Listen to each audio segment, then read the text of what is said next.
Hari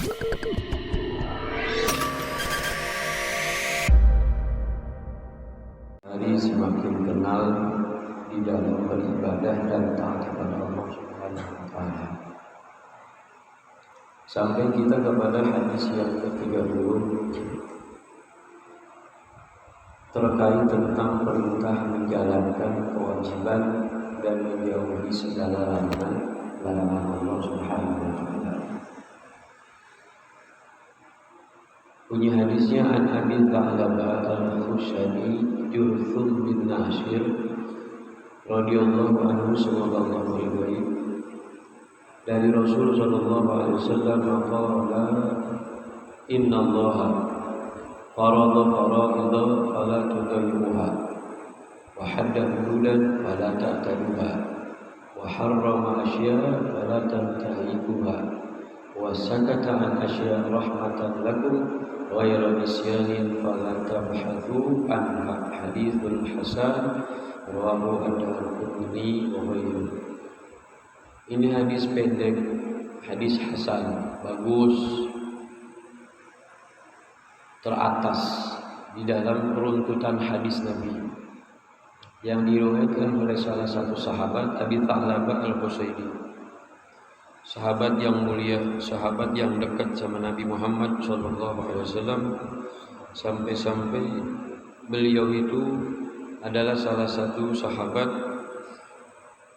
yang ketakwaannya ini tidak diragukan lagi oleh Allah, tidak diragukan lagi. Jadi para sahabat-sahabat yang lain itu mengakui semangatnya di dalam beribadah, di dalam ketaatan kepada Allah Subhanahu wa taala. Beliau banyak meriwayatkan hadis-hadis. Begitulah orang-orang yang terdekat dengan Nabi Muhammad. Jadi tahu persis keadaan Rasulullah, tahu persis perkataan Rasul, tahu persis apa yang pernah dilakukan sehingga mereka rekam.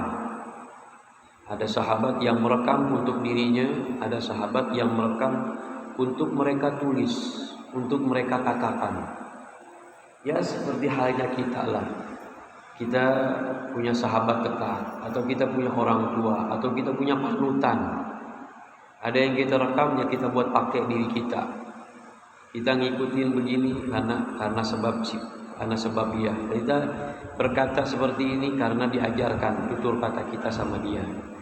Begitu sahabat, orang-orang terdekat dengan Nabi Muhammad SAW. Artinya tidaklah seseorang itu melakukan kebaikan, atau tidaklah seseorang itu mengeluarkan kata-kata yang baik kecuali orang tersebut ada kecintaan terhadap orang yang dia cintai. Kita senang melakukan sesuatu, ini adalah baik karena sebab orang tua kita mengajarkan kebaikan tersebut dari semenjak kecil.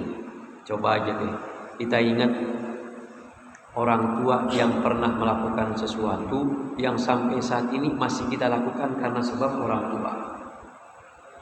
Saya melakukan ini karena bapak saya melakukan ini karena ayah saya, ibu saya.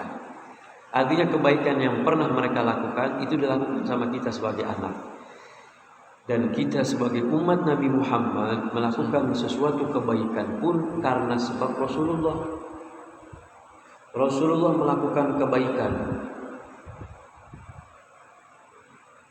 di rumah, di luar rumah, di kamar mandi, di tempat tidur, melakukan ibadah ini, melakukan perintah ini, dan kita melakukan karena sebab Rasulullah. Sholat subuh yang kita lakukan 2 rakaat. Habis sholat subuh Rasulullah nggak tidur langsung, nggak balik ke rumah, tapi Rasulullah mengaji, berzikir, memberikan manfaat kepada sahabat, kepada umat, sampai terbit matahari. Itu pernah dilakukan sama Nabi, dan kita umatnya melakukan ini artinya karena sebab Rasulullah. Ini sahabat Nabi kita Muhammad, Masya Allah. Mereka itu benar-benar berlomba-lomba. Pokoknya apa saja yang dilakukan sama Nabi itu nilainya ibadah, dan kagak ada itu yang dilakukan sama Nabi itu dosa. Semuanya pahala, semuanya sunnah, semuanya amalan.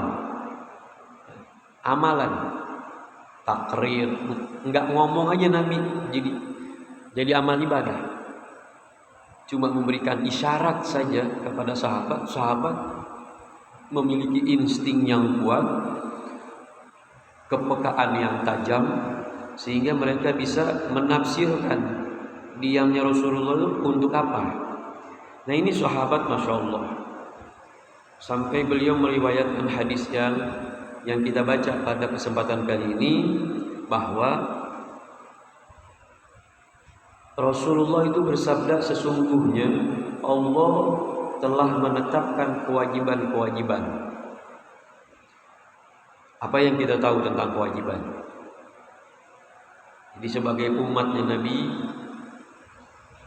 orang-orang yang sudah masuk di dalam kategori muslimin wal mukminin, artinya kita ini harus tahu apa yang sudah Allah tetapkan dari kewajiban-kewajiban. Kita ini sudah sejauh mana tahu kewajiban-kewajiban. Maka jangan kalian mengabaikannya.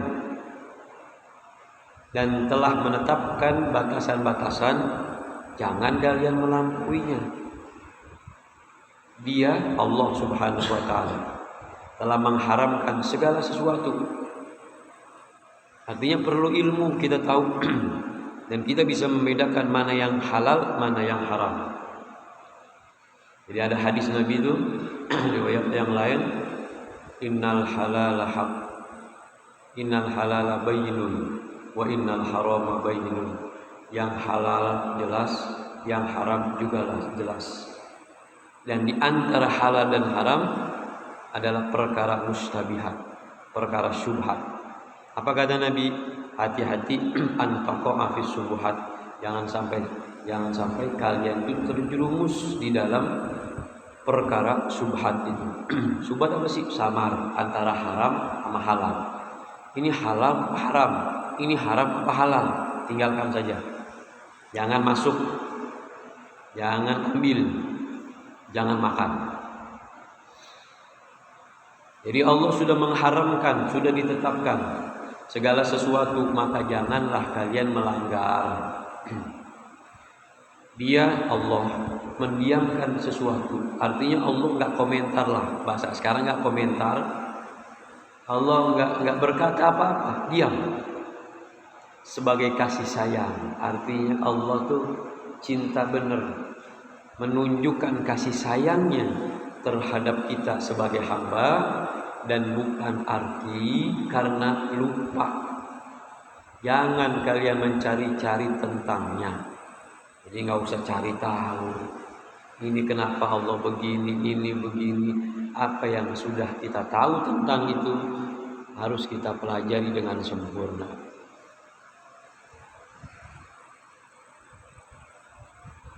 Di sini di dalam hadis yang ke-30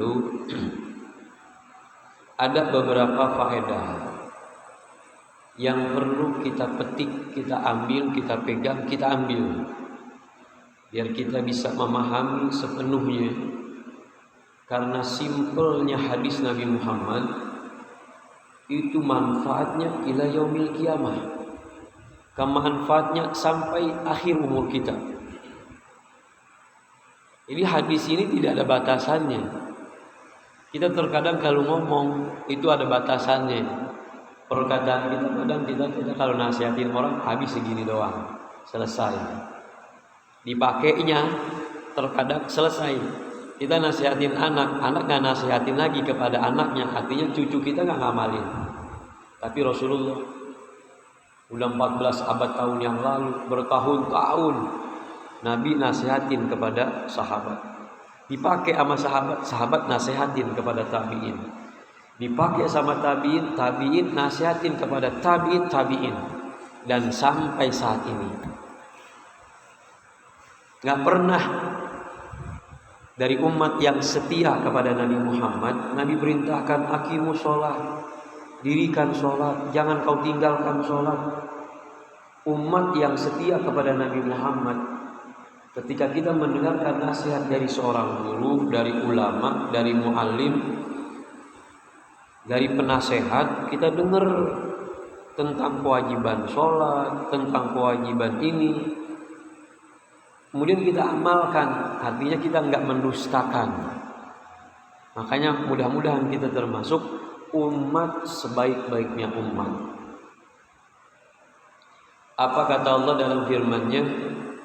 Allah menyatakan kuntum dengan khitab, dengan kalimat kuntum, kalian. Allah berfirman, siapa yang dituju dan siapa yang dimaksud? Kalian, kita sebagai umatnya yang sampai saat ini meyakini adanya Allah dan meyakini segala apa yang diperintahkan sama Rasulullah. Kita termasuk kuntum khairu ummatin, sebaik-baiknya umat, ukhrijat linnas, untuk diperintahkan berbaur keluar bersama manusia. Kita ini makhluk sosial yang paling tinggi ya, kita termasuk adalah umatnya Nabi Muhammad. Kita bergaul sama siapa aja pemeluk agama yang ada di sekeliling kita. Coba lihat agama yang lain, belum tentu bisa bersosial seperti umatnya Nabi Muhammad. Maka Nabi sebutkan itu, Allah firmankan kuntum khairu ummatin ukhrijat linnas. Jadi kalimatnya nas, indahnya firman Allah. Allah tidak mengatakan ukhrijat lil mu'minin atau lil muslimin, enggak, tapi linnas. Artinya memang kita umat ini umat pilihan, umat yang memang bisa bergaul sama siapa aja, sama manusia yang beriman sama yang kagak, yang muslim sama yang kafir. Kita memang masya Allah. Kalau kita lihat agama yang lain, ya mereka mungkin bergaul sama komunitas mereka, sesama agama-agama mereka. Tapi kita bisa dan mampu. Kita punya tetangga orang Chinese, kita bisa mampu bertetangga, bersosial sama mereka. Sama Konghucu, sama Buddhis, sama Katolik, sama Protestan, kita bisa dan mampu bergaul sama mereka. Ukhrijat linnas, tapi dengan dua syarat. Sempurna kita jadi umatnya Nabi dan bisa bergaul kita sama pemeluk selain agama Islam dengan dua syarat. Ta'muruna bil ma'ruf wa tanhauna 'anil munkar. Ta'muruna bil ma'ruf, terus berusaha sebarkan yang kita tahu di dalam agama kita ada amar ma'ruf, kebaikan yang kita tahu sebarkan. Artinya kita punya kata-kata yang baik, sampaikan kebaikan tersebut. Kita punya tingkah laku yang baik, jadikan contoh dan cermin kalau kita ini umat Nabi. Jangan sampai dikatain umatnya Nabi kok bunuh orang, umatnya Nabi kok jadi teroris, umatnya Nabi kok bom orang tanpa sebab, umatnya Nabi kok zolim, umatnya Nabi kok jahat. Sehingga cerminan akhlaknya Nabi Muhammad berubah. Yang seharusnya kita ini umatnya Nabi Muhammad memiliki cermin rahmatan lil alamin, berubah menjadi bengis, kasar, pembunuh.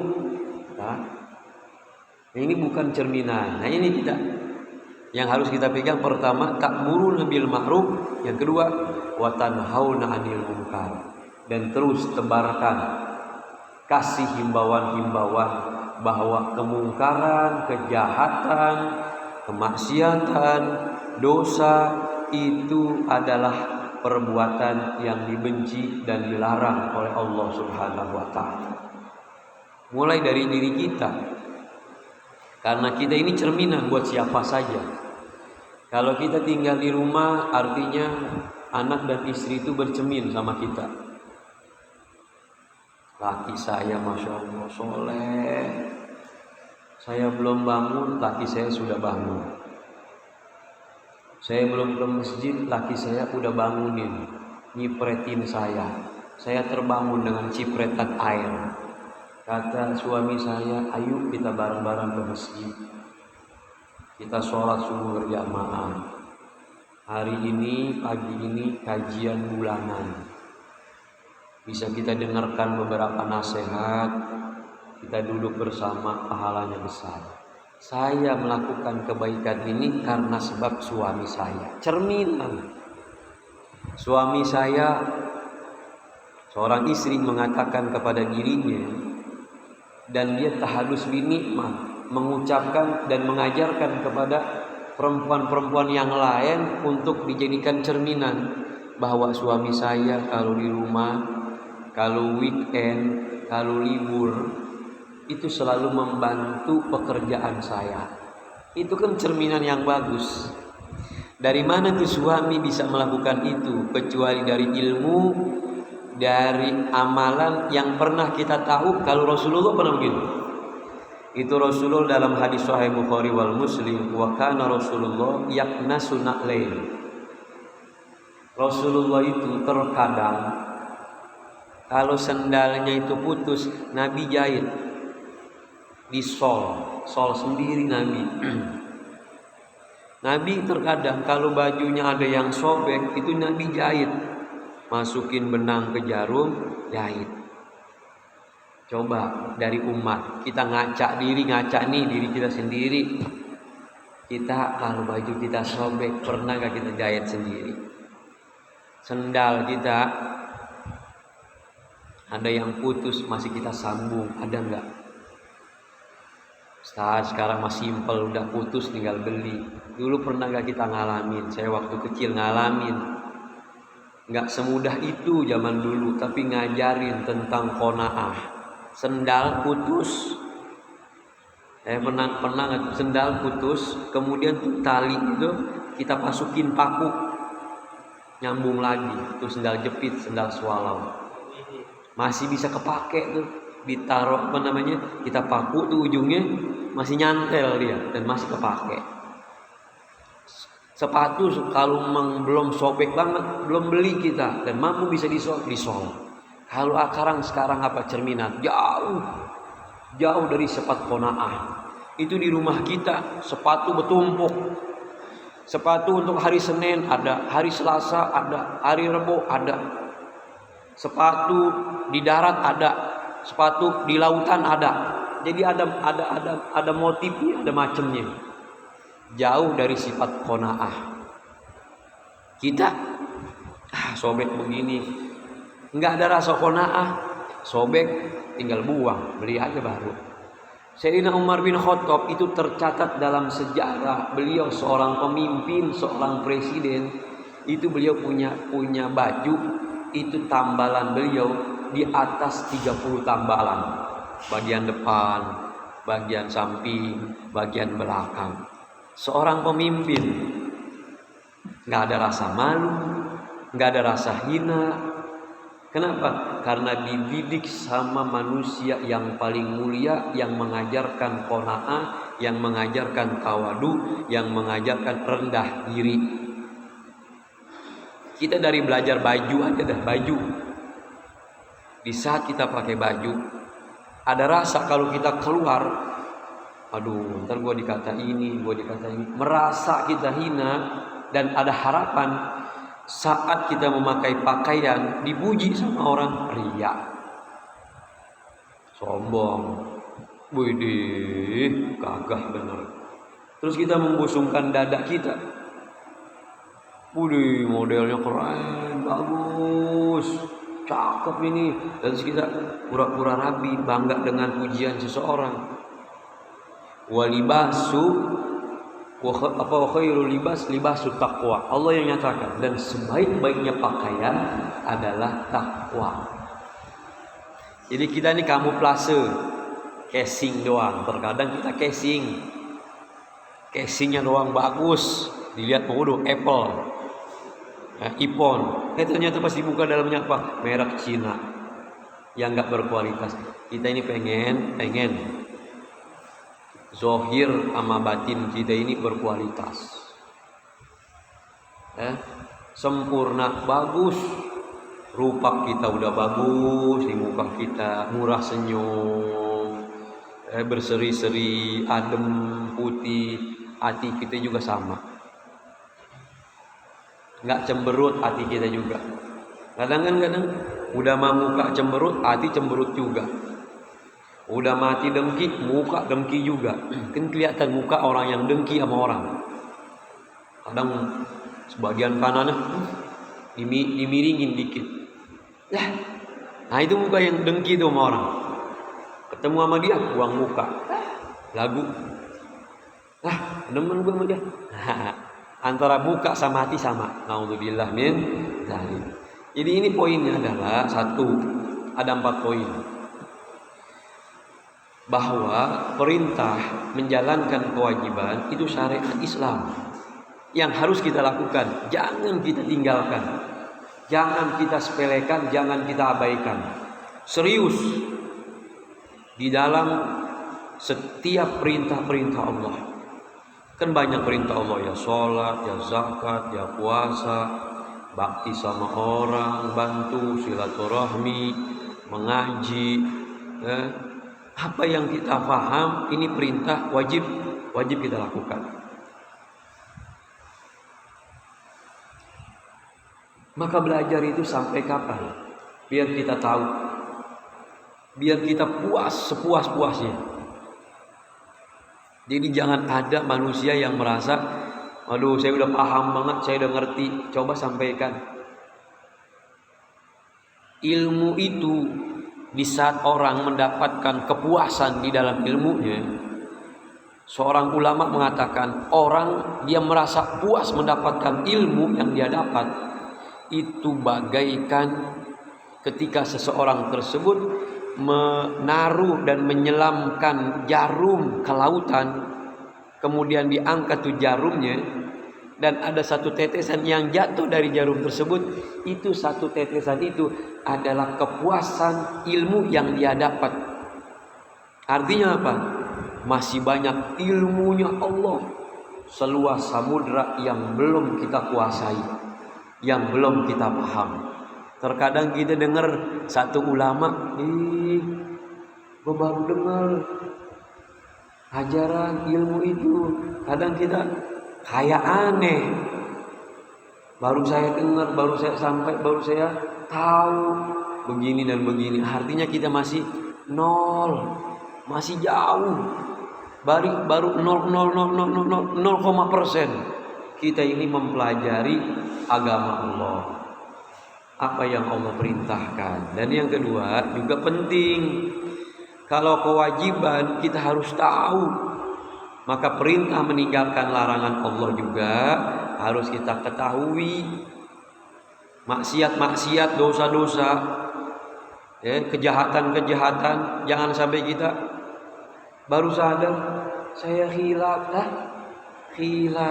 saya nggak tahu.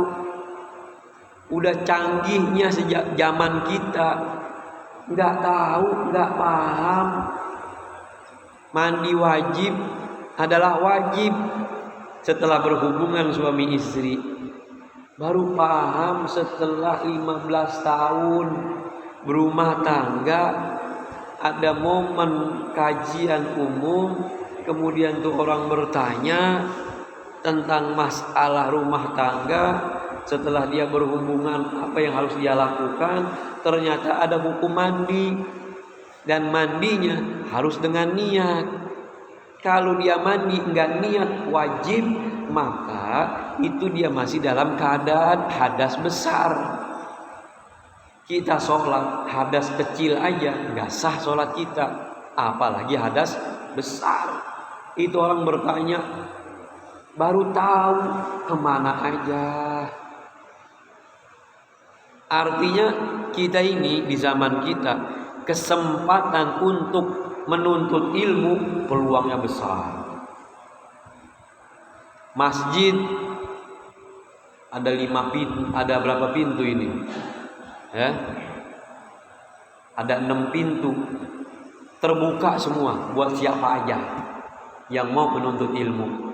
Apa gitu tertulis di depan pintu, pengajian khusus untuk kaum bapak yang berumur di atas 40 tahun.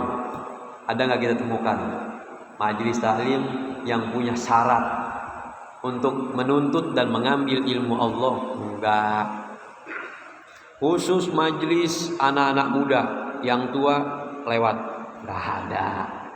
Siapa aja yang mau datang, yang mau mengambil, yang mau mendengarkan nasihat-nasihat agama, maka kesempatan untuk menuntut ilmu biar kita tahu mana yang wajib, mana yang haram.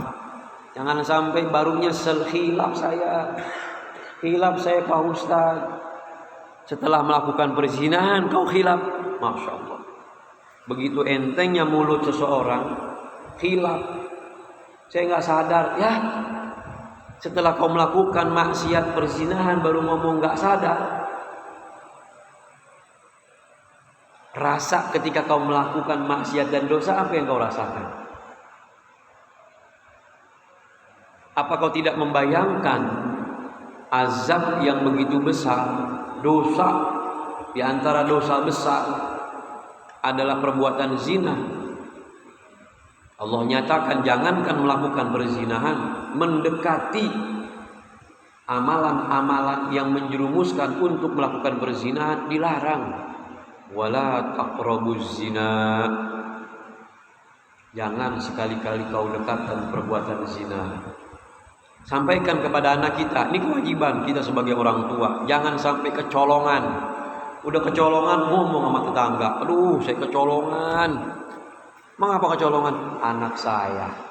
Udah kecolongan lagi disebutin. Kenapa enggak bertaubat dan minta sama Allah perlindungan? Ini nih, kita di akhir zaman. Lebih banyak orang itu sama maksiat, sama dosa sepele enteng, kayaknya azabnya itu biasa-biasa aja, nggak diturunkan langsung di dunia. Tapi masya Allah, kalau bicara tentang azab, innahu Allah subhanahu wa ta'ala itu akan menurunkan yu'adzibu azaban azimah, azab yang sisa, yang pedih, azaban syadidah.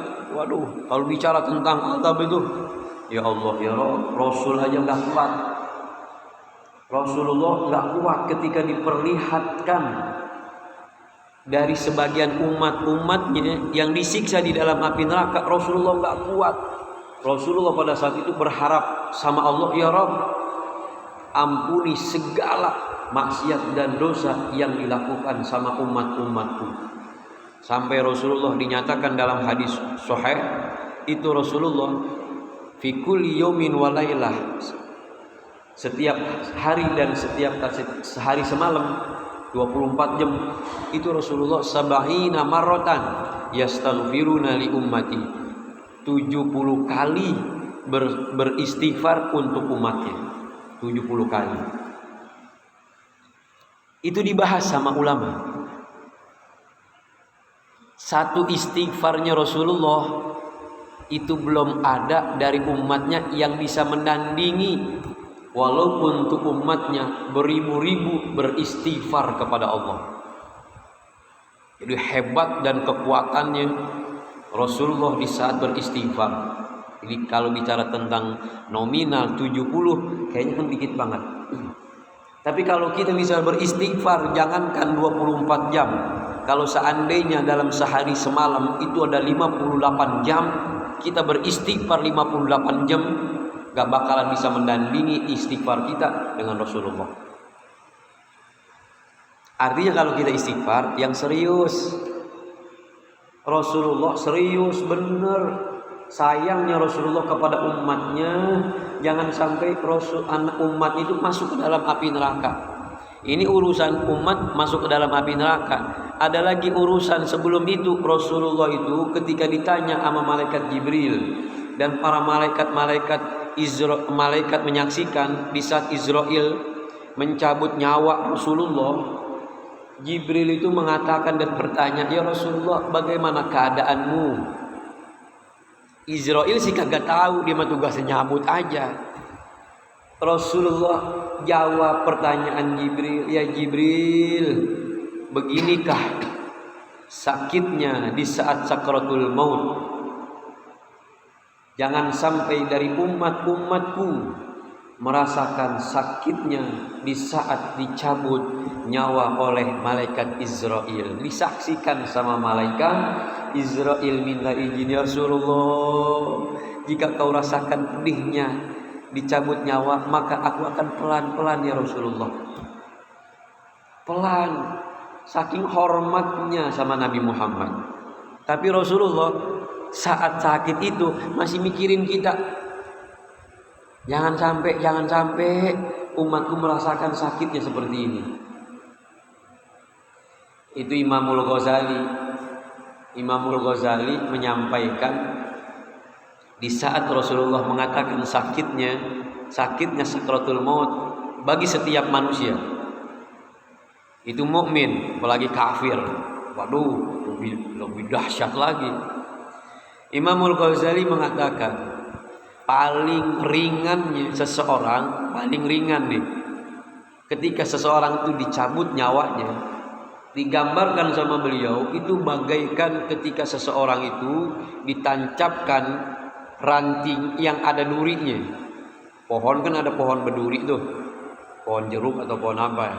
Pokoknya ranting yang ada durinya ditancapkan ke dalam perutnya, kemudian itu dikeluarkan kembali dan dalam isi perut ucusnya itu menempel di ranting-ranting yang ada durinya.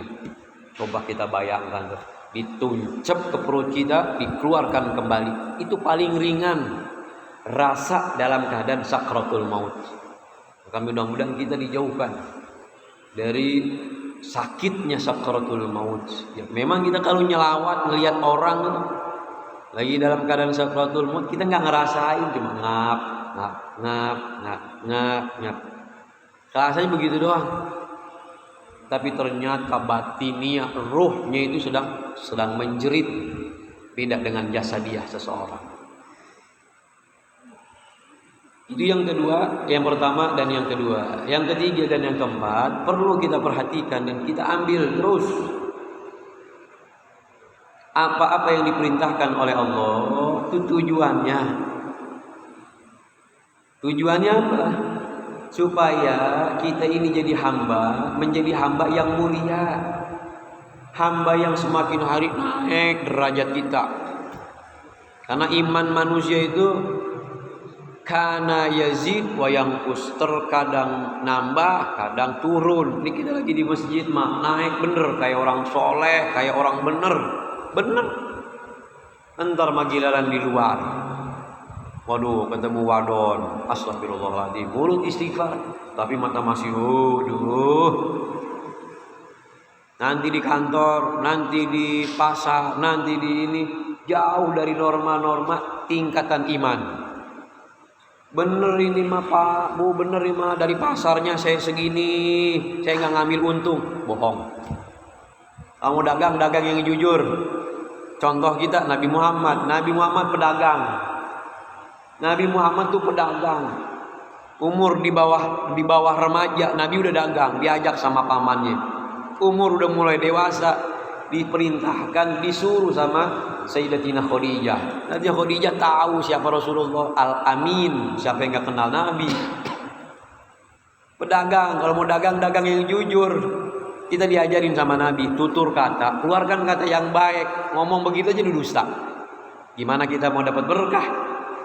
Bener ini mah Pak Bu, saya dari pasarnya, dari ininya, nggak ngambil untung. Siapa sih pedagang yang nggak ngambil untung? Kan bohong dia. Nggak usah disebut. Kalau Bapak nawar saya jual 100, Bapak nawar 50.000, tambahin. Biar saya ada berkahnya. Kan begitu enak didengarnya. Karena kita temukan di pasar tuh ngomongnya ngawur. Udah banyak sumpah palsu, bener ini mah asli, manis. Nggak usah sok-sok tahu. Insya Allah manis. Ya, cobain nih, tester kan begitu. Belum dicoba udah kelihatan manis ini mah, dijamin manis balikin. Berlebihan. Kasih aja 1 tester jeruk, buka, rasain deh. Ya, main harga, tahu kualitas. Begitu aja jadi pedagang mah. Ya, jangan goro-goroin pembeli. Itu banyak banget di pasar itu penuh dengan kedustaan, kebohongan. Nah, jadi pedagang, pedaganglah, pedagang yang benar, pedagang yang sesuai yang diajarkan sama Nabi Muhammad. Itu Sayyidina Umar bin Khattab pernah negor seorang penjual susu. Kenapa ditegur? Ibu, ingat umur bu, bahasa kitanya. Jangan jadi pendusta, mau cari untung jangan begitu caranya. Jadi si ibu ini dilaporkan sama utusan Sayyidina Umar bin Khattab yang biasa mantau ke pasar-pasar. Ini yang belum ada nih di kita nih. Dari MUI, ya dari MUI, jangan main di kantor doang MUI. Orang-orang yang paham agama, yang ada wewenang, ya. Jadi ibaratnya kalau MUI atau Kementerian Agama, dia punya wewenang, punya petugas turun ke pasar-pasar sebagai apa tuh? Nah, contoh misalnya di hewan korban, itu kan datang tuh petugas kesehatan yang layak untuk dijual korban, kan ada tuh petugas-petugas itu. Nah, bisa enggak? Bukan hanya itu saja, ada petugas yang datang ke pasar untuk memantau bagaimana Pak hasil penjualan ini. Itu kita pantau terus, bagaimana sistemnya, bagaimana ini sesuai enggak dengan syariat agama. Ketika kau punya modal segini, barang itu kau jual di atas 100%, artinya kan zolim. Boleh nggak kita mengambil keuntungan di atas 50%? Boleh. Tapi kalau ngambil sampai 3 lipat, 4 lipat, 5 lipat, emang keuntungan gede. Tapi di situ di luar dari keberkahan. Gede, dagang usaha gede. Oh. Tapi pas dihitung dikalkulasi antara pemasukan sama pengeluaran, kemana ini duit ya? Nah, bisa cepet banget. Artinya keberkahan diambil. Tapi kita usaha, modal bisa, belanja lagi bisa, ada yang bisa kita tabung, makan kita enak, anak pada seneng, sekolah pada kebayar, baju pada kebeli. Padahal kita keuntungan 100-200, nggak gede-gede banget. Tapi ini hati tentram, dagang juga nggak keganggu sama ibadah, dagang waktu sholat, waktu ngaji, waktu tutup, nggak maksain banget nyari dunia. Itu artinya berkah. Tuh, kita kalau udah tahu tujuan kita, apa yang diperintahkan sama Allah, yang kita carikan kemuliaan. Mau dagang kek, mau ngantor kek, mau apa saja, mau kerja. Yang kita cari adalah kemuliaan. Itu tujuan kita. Karena ibadah itu selama kita masih bernapas, selama kita masih bisa bergerak, apa yang kita lakukan, niatin itu ibadah. Jadi jangan pola pikir kita itu ibadah masjid, musola, majelis, koko, sarung, peci. Enggak, kita pakai pet. Mau pakai pet nih kita nih, bisa jadi ibadah. Kita mau pakai celana kemana jadi ibadah. Kita mau pakai batik, kita mau pakai kemeja, jadi ibadah. Tergantung niat dan tujuan. Kadang perkara yang mubah, perkara dunia itu bisa jadi perkara akhirat. Tapi terkadang juga perkara akhirat bisa berubah menjadi urusan dunia. Mana itu? Banyak urusan akhirat jadi urusan dunia. Lembaga-lembaga yang ngurusin anak yatim. Akhirat kan itu. Waduh, surga jaminannya. Tapi bisa jadi dunia. Kenapa? Anak yatim dibisnisin. Jadi bahan bisnis banyak tuh, pada banyak. Dibikin proposal. Anak yatim 5, ditulis anaknya 10. Kemana tuh larinya? Banyak sekarang urusan pendidikan, yayasan, bicara begini-begini, dikomersilkan. Walaupun katanya tujuannya buat membangun, buat ini sebagainya. Allah Maha tahu. Allah Maha paham. Allah Maha ngerti apa yang kita niatkan dan apa yang ditujukan oleh seseorang. Allah tahu, Allah paham. Bisa membedakan mana urusan dunia, mana urusan akhirat. Begitu. Artinya kita harus hati-hati. Apa sih tujuan kita ini dalam hidup? Kemudian bukan itu saja kemuliaan yang kita cari. Kita juga berharap apa yang kita tahu dari perintah Allah, yang kita lakukan dari sholat, apa semuanya, kita itu punya akhlakul karimah. Lah kita dalam sholat aja kita dibimbing. Dalam sholat ini Allahu Akbar. Sikap apa tuh? Sikap yang tegas. Kagak nengok kanan, kagak nengok kiri. Punya prinsip kita. Serius. Nah itulah hidup kita. Berakhlakul karimah. Sopan. Waktunya sujud, waktunya sholat. Bangun, waktunya i'tidal, waktunya salam. Di kanan kita ada di samping kita, di kiri kita ada. Berakhlakul karimah diajarkan. Apa itu? Salaman.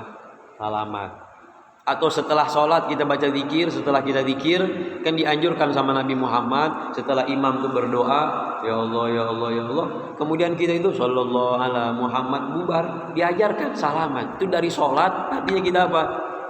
Terapkan akhlakul karimah. Saling sapa, tegur, senyum, sambung silaturahmi itu akhlak.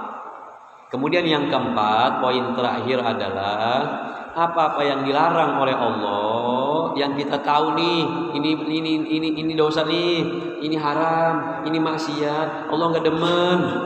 Tujuannya apa sih? Supaya kita tidak tersesat.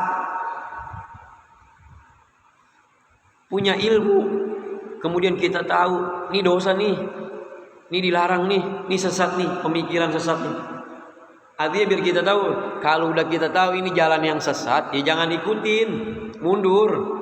Kalau nggak berhenti sendiri, cari orang yang benar-benar bawa cahaya yang bimbing kita menuju ridhonya Allah, menuju surga. Udah tahu terus sesat, pengikutnya banyak lagi. Nih di akhir zaman, sering saya sampaikan, di mana-mana saya sampaikan, kita difitnah nih di akhir zaman antara ulama sama ulama, kiai sama kiai, habaib sama habaib. Sama-sama pinter, sama-sama ngaji, sama-sama punya kitab. Tapi satu orang yang mengajarkan kecintaan, ada satu orang lagi mengajarkan kebencian. Kita memilih mana? Milih yang mengajarkan kecintaan kepada Rasulullah. Kenapa kita milih kepada orang yang mengajarkan kebencian kepada Nabi Muhammad? Ini kita sedang diuji nih sekarang nih, akhir-akhir ini. Orang itu gembor-gemborin supaya kita ini benci sama ulama, benci sama habaib, benci sama anak keturunan Nabi, begini dan sebagainya. Urusan lu ngomong itu palsu, bukan urusan saya. Urusan dia sama Allah kalau dia memalsukan keturunan. Lagi ngapain sih ngurusin keturunan orang? Keturunan lu aja belum beres, keturunan saya juga gak tahu siapa keturunan engkong saya, yang ke-9, yang ke-10. Saya dari keturunan siapa, ningrat apa bukan? Dari asal keturunan saya kerajaan apa bukan? Saya jangan pernah ngurusin. Ada orang ngurusin tentang keturunan orang. Makanya ada sebuah simbol. Lebih baik mana? Lebih baik salah di dalam mencintai atau salah di dalam kebencian. Begitu dah. Ini perlu kita ajarkan, kita sampaikan, dan tujuannya tadi itu biar kita nggak tersesat dan menyesal. Kalau di dunia kita menyesal masih bisa kita perbaiki. Tapi kalau nanti udah di alam kubur kita menyesal, dipentung sama malaikat. Ada ular yang datang, ada kalajengking, ada hewan, ada manusia yang menemani berupa yang menakutkan. Lalu kita menyesal, minta sama Allah, minta pertolongan sama malaikat. Yo, saya menyesal, minta sama Allah. Sampai dikabarkan sama Nabi Muhammad, riwayat dalam satu hadis, itu di alam kubur ada satu orang meminta sama Allah, ya Allah, saya nyesel banget, hidupkan saya sejam aja, hidupkan saya sejam, itu nggak bakalan berbuat maksiat, saya akan sujud kepada engkau sepanjang malam tersebut. Kata Allah, ini adalah hari penyesalanmu. Kemana kau di dunia? Kau dekat dengan masjid, kau dekat dengan guru, kau dekat dengan majelis ta'lim. Kemana kau punya kuping? Kemana kau punya mata? Kemana kau punya kaki? Jangan sampai masuk dalam golongan firman Allah, summun bukmun umyun fahum la yarji'un. Punya mata tapi bagaikan buta, punya telinga tapi bagaikan kayak orang tuli, punya mulut tapi bagaikan kayak orang gabuk. Nauzubillah min dzalik. Itu yang bisa kami sampaikan, mudah-mudahan manfaat buat kita semuanya dan bisa kita amalkan, kita sampaikan kepada anak dan istri kita, ajarkan dan terus semangat di dalam menuntut ilmu Allah Subhanahu wa taala. Apa yang kita lakukan dalam kebaikan, perintah-perintah Allah mudah-mudahan diterima oleh Allah Subhanahu wa taala.